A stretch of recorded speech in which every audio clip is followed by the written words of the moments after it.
Bonjour et bienvenue. Alors aujourd'hui on va faire un petit point sur les énergies sentimentales du moment vis-à-vis de la personne de votre cœur. On va aller regarder avec le Dark Mansion Tarot, l'oracle d'Isawat, et après on ira chercher un petit conseil auprès du Symbolone pour vous. Alors, comment cette personne vous voit ?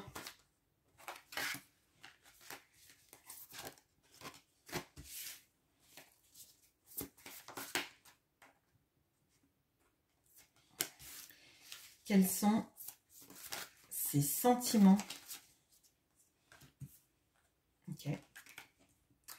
Et quelles sont les actions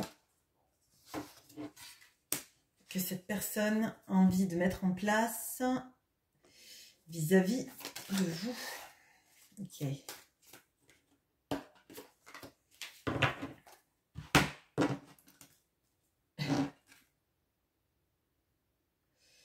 Ok. Comment cette personne vous voit? Quels sont ses sentiments?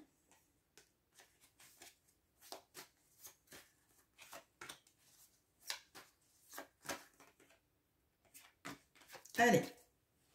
Bon, les cartes sont tombées, c'était un petit peu étrange. Bon, on va voir. Comment cette personne vous voit actuellement? Alors, on a les schémas et le 2 d'épée. On a la roue de la fortune et les inséparables. On a la tempérance et la bûche. Alors, là, actuellement, c'est un peu ambivalent parce qu'on a un peu tout et son contraire qu'on trouve dans les cartes. Donc, on a le 2 d'épée et les schémas. Et moi, ça me parle d'une répétition, effectivement de schémas. Comme si, en fait, vous ne vouliez plus être confronté à ça. Donc, à mon sens, ce sont des schémas répétitifs que cette personne a ou que vos interactions, en fait, dégagent. Et vous voulez plus de ça. On sent que vous... comme si en fait vous refusiez de re-rentrer dans ce genre d'interaction avec cette personne. Parce que vous vous dites c'est toujours les mêmes choses qui reviennent, c'est très cyclique, il n'y a jamais rien qui s'arrange, il n'y a jamais rien qui change. Et c'est comme si un peu vous vous désengagiez, vous refusiez de rentrer dans ça. Comme un petit peu ce qu'on pourrait voir dans le triangle de Karpman. Si l'autre est toujours en mode victime, en vous en passez pour un bourreau, vous ne voulez plus rentrer dans ça. On a un peu cette notion-là. Là, moi j'ai l'impression qu'on a quelqu'un en face de vous, et vous-même peut-être aussi dans vos interactions avec cette personne, finalement, vous ne voulez pas en fait que les mêmes discussions sans fin, un peu en mode aporétique, aient lieu. Vous ne voulez plus en fait être toujours dans une espérance, peut-être que les choses changent, alors qu'en fait, vous vous rendez bien compte que vos réactions tournent toujours en rond. Peut-être qu'il y a des promesses non tenues, on se rattrape, on se fait la tête, on revient ensemble, etc. Et ça, on voit que vous voulez en sortir. Pourtant, on voit que cette personne, elle a bien compris que vous êtes inséparables, un peu comme si la roue du destin vous remettait toujours ensemble. Là, il y a quand même quelque chose d'assez karmique. Hein. Alors, karmique, c'est pas forcément que c'est quelqu'un de toxique. Hein. Moi, je pense que toutes les relations qu'on a, qui nous font travailler ou qui viennent d'autres vies, si c'est votre croyance, elles sont karmiques. Tous les liens amoureux avec une valeur d'apprentissage, d'expérimentation sont pour moi karmiques. Donc là, en fait, cette personne, elle sait que vous n'avez pas été mis sur le même chemin pour rien. Elle sait aussi qu'il y a quelque chose de fort qui vous lie, un peu comme des inséparables. Alors que les conditionnements, les schémas, etc. font que sans doute vous êtes en séparation, puis vous revenez, puis etc. Puis vous parlez, puis vous ne vous parlez plus, etc. etc. Cette personne, elle voit bien que vous êtes inséparables et qu'on vous met sur le même chemin, même si l'un des deux veut se détacher. Ok, là en l'occurrence, j'ai l'impression que c'est vous qui essayez de mettre un gros frein. On a la tempérance et la bûche. Alors, la tempérance, c'est cette notion-là d'avoir envie de communiquer, de se guérir, etc., etc. J'ai l'impression que là, que votre communication à tous les deux, elle n'est pas fluide. On n'arrive pas en fait à trouver les mots qui apaisent l'autre, on n'arrive pas à trouver les mots qui décrivent nos ressentis sans aller, je pense, au clash, sans aller à l'écueil. Et peut-être que d'ailleurs, vous parlez, ça stabilise des choses, on est prêt à recommencer et pam, on se prend une bûche et du coup on se dit ah, on recommence dans des schémas répétitifs. À mon sens, là, vous êtes en plein dans ça. Il y a peut-être une notion effectivement de briser le cercle. Alors, ça ne veut pas dire d'arrêter de parler définitivement à cette personne, mais moi, j'ai l'impression que la personne en face de vous, elle se laisse un peu guider par le destin et elle prend pas, en fait, le pas de vous voyez, de prendre du recul vis-à-vis de la situation, de l'observer et d'essayer d'améliorer les choses. Vous voyez, c'est comme si elle était un peu prise dans la roue du temps, je dirais. Hein.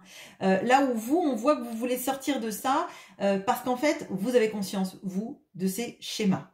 Bon, ok. Alors, les sentiments maintenant. On a l'as de bâton et l'extérieur. Le 4 d'épée et la surprise.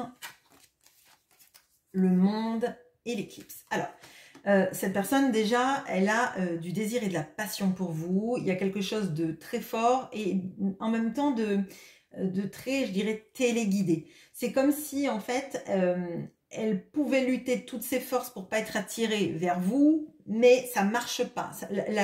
La lutte sur le long terme ne marche pas. Vous voyez, on voit qu'elle essaie de se préserver, elle essaie de se reposer. Je pense que c'est quelqu'un qui est à bout. Et d'ailleurs, on va le voir parce que on a, dans la ligne des actions, on a 2 cartes de fin de cycle, mais des cartes d'épuisement. Hein. Enfin bon, je vais pas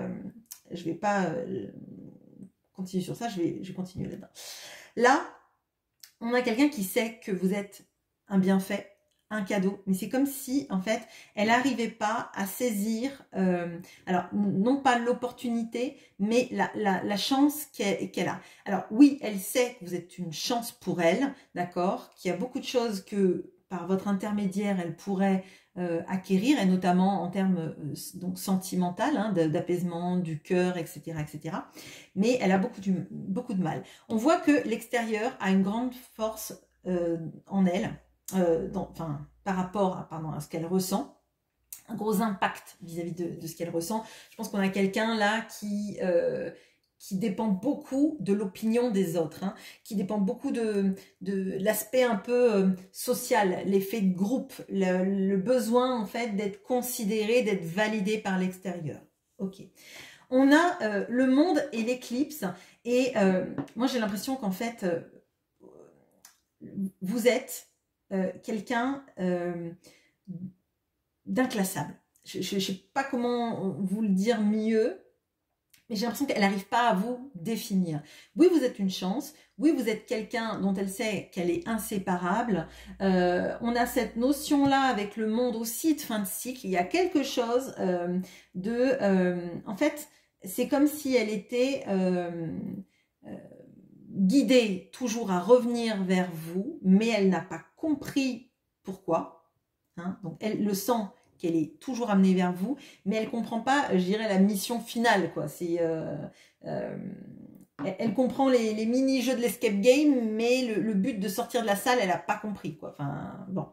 Là, moi, j'ai cette impression qu'en fait, parfois, elle a des lueurs de lucidité, notamment parce que elle sait qu'elle est attirée énormément par vous. Elle sait que vous êtes les inséparables, mais c'est comme si elle cachait ça au fond. Vous voyez ce que je veux dire? C'est oui, j'ai de l'amour, mais et je ressens quelque chose de très fort parce qu'avec le monde, on a cette notion-là, hein, d'être un petit peu son tout, son alpha, son oméga, oui, son tout. Vraiment, j'ai ce ressenti-là. Mais comme elle ne sait pas communiquer avec vous sur ses sentiments, comme elle ne sait pas communiquer avec vous sur l'impact que vous représentez pour elle, et comme elle n'arrive même pas à le définir, je dirais, pour moi, c'est comme une sorte de on-off. C'est, je sais que je suis attirée par cette personne et je pense énormément à elle, mais je ne fais rien en conséquence. Vous voyez, elle sent qu'il y a un appel, on aurait pu avoir le jugement là. Hein.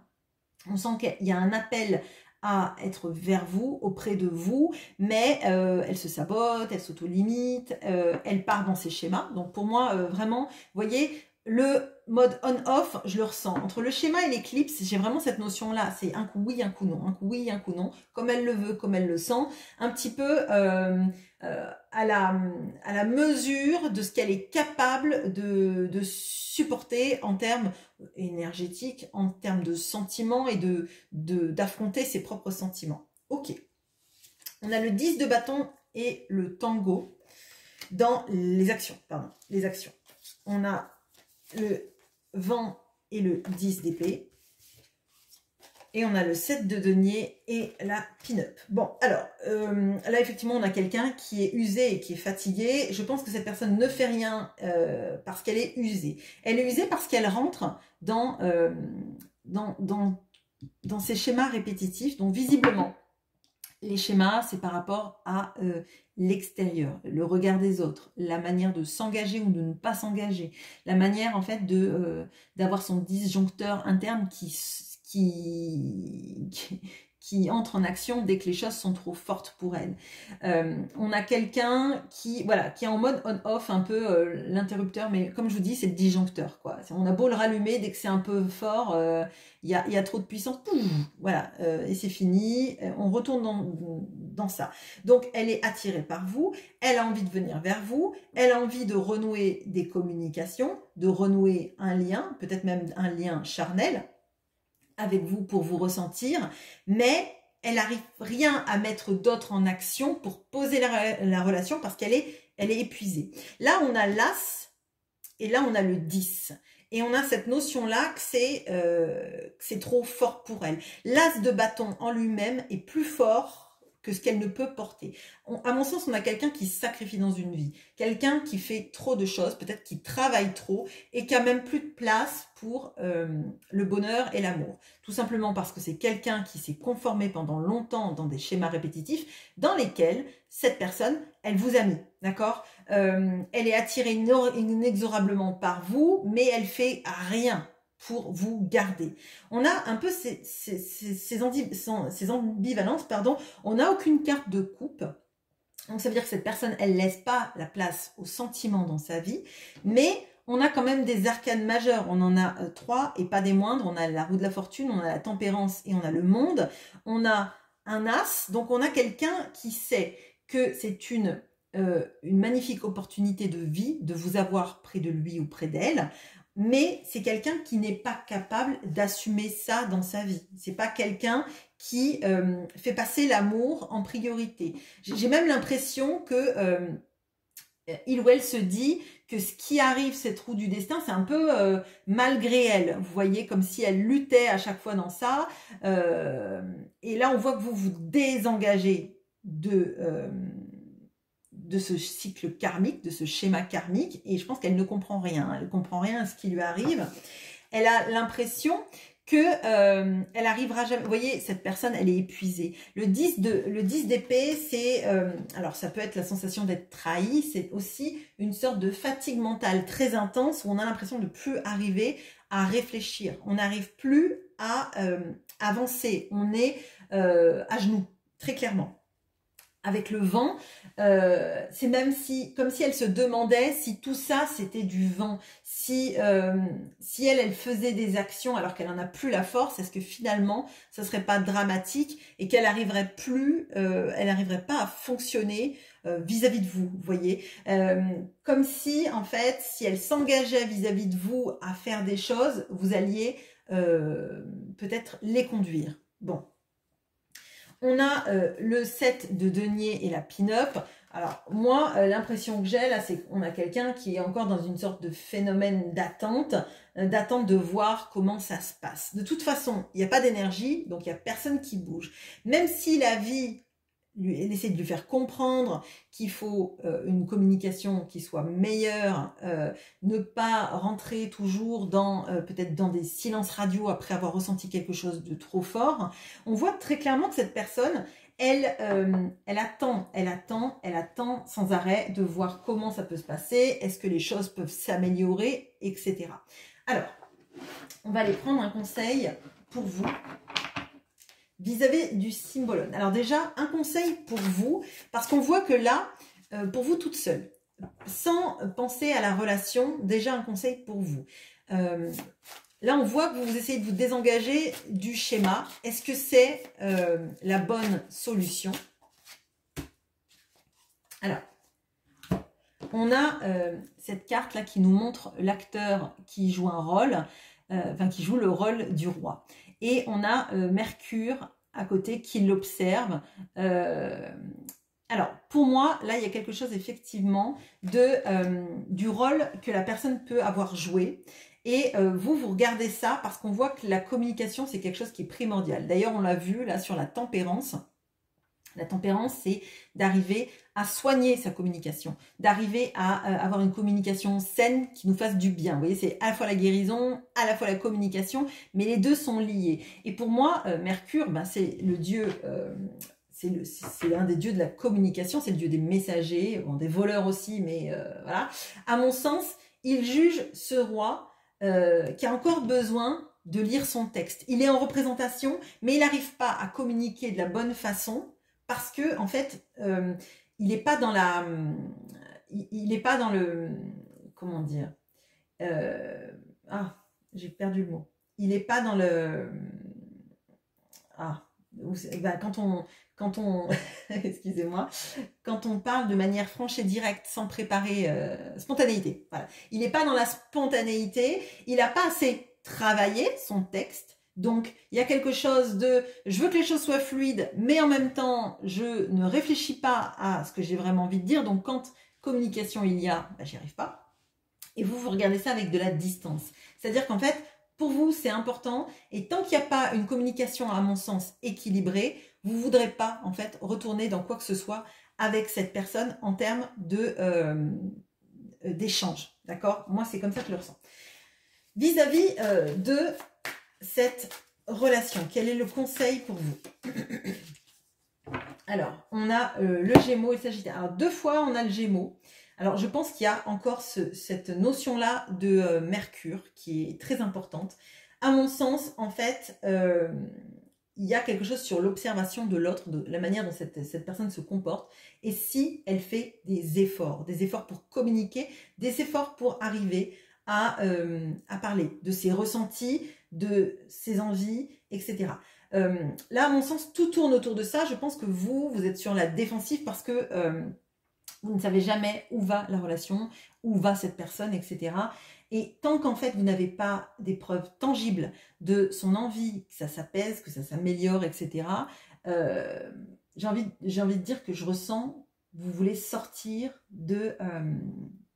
vous avez envie de sortir de ce lien, notamment de ce lien de schéma et de cycle répétitif. Ok. Là, moi, je pense que cette personne, elle essaie de vous attirer à elle, tout en vous repoussant en même temps, et que c'est usant. Et qu'elle s'en use elle-même, comme si, en fait, elle ne savait pas ce qu'elle faisait. Et à mon sens, là, je vous sens positionné, ne pas bouger et regarder ce qui se passe. Maintenant, soit c'est factuel, soit il n'y a rien. Et auquel cas, s'il n'y a rien, ben, vous allez faire votre chemin ailleurs. Vous allez enlever votre bandeau et vous allez partir. Parce que vous n'allez pas lui faire répéter son texte sans arrêt. Vous n'allez pas, en fait, venir mendier les paroles que cette personne devrait dire. Vous n'êtes pas son souffleur. Vous n'allez pas, voilà, vous n'êtes pas son souffleur. Et là, je le vois parce qu'on a, vous voyez, ça où on met les souffleurs. Et en fait, cette personne, elle préfère avoir son texte dans les mains plutôt que faire confiance à quelqu'un d'autre ou avoir appris son texte et donc avoir pris de l'avance, entre guillemets, je dirais, sur ce qui va se passer, d'avoir réfléchi à ce qui va se passer. Et comme elle est toujours dans l'ambivalence, elle est fatiguée et donc forcément, là, son esprit n'est plus clair. Donc, à mon sens, il ne se passe pas grand-chose, mais de votre côté, il se passe beaucoup de choses parce que là, on n'est pas sur la défense, on est sur le positionnement. Et à mon sens, c'est une grande avancée à elle, en fait, de comprendre que ça ne dure pas 1000 ans et que vous pouvez effectivement partir. De toute façon, elle voit que vous refusez de rester dans ce schéma répétitif. Donc, à mon sens, il faut qu'elle aussi, elle brise cette chaîne. Voilà ce que j'ai pour vous. Je vous souhaite une très bonne journée et à bientôt.